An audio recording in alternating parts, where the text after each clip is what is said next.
நம்ம 90s kids எல்லாத்துக்குமே இந்த அக்கா மக அப்படின்ற ஒரு பாட்டு ரொம்பவுமே பிடிச்ச பாட்டாக இருந்திருக்கும். அந்த பாட்டை கேட்காத 90s கிட்ஸே இல்லை அப்படின்னு சொல்லலாம். அந்த அளவுக்கு அந்த பாட்டு அப்போ ரொம்ப ஃபேமஸாக இருந்துச்சு. இந்த பாடலை பாடியிருக்கக்கூடிய டார்கி அப்படின்ற இசைக்குழு இப்போ குட் பேட் அக்லி படத்துலையும் உள்ள வந்திருக்காங்க. இதை பற்றி தான் நாம இன்னைக்கு இந்த வீடியோவில் பார்க்க போகிறோம். வாங்க வீடியோக்குள்ளே போய் பார்க்கலாம். ஆதிக் ரவிச்சந்திரனுடைய டைரக்ஷன்ல உருவாயிருக்கக்கூடிய குட் பேட் அக்லி படத்துல 90s கிட்ஸோட ஃபேவரட்டான டார்க்கியும் உள்ள வந்திருக்குது. இது மிகப்பெரிய எதிர்பார்ப்பை ஏற்படுத்தியிருக்குது. அக்கா மக எனக்கு ஒருத்தி இருந்தாடா அப்படின்ற ஒரு பாட்டை பாடாத 90s கிட்ஸே இல்லைன்னு சொல்லலாம். அந்த அளவுக்கு அந்த பாட்டு அப்போ ரொம்ப ஃபேமஸாக இருந்தது. இந்த பாட்டு டிவியில் வந்தாலே உடனே உட்காந்து பார்க்கக்கூடிய குழந்தைங்கலாம் கூட இருந்தாங்க. இது மட்டும் இல்லை, மைக்கேல் ஜாக்சனுடைய பாட்டோட சேர்த்து இந்த பாட்டையும் மிக்ஸ் பண்ணியும் சில பாடல்கள் வந்தது. அந்த பாட்டும் அந்த காலத்தில் ரொம்ப ஃபேமஸாக இருந்துச்சு.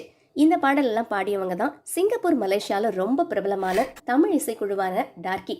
இவங்களுடைய இந்த பாடல் மட்டும் இல்லைங்க, புலி புலி அப்படின்ற ஒரு பாட்டு கூட ரொம்பவுமே ஃபேமஸ்.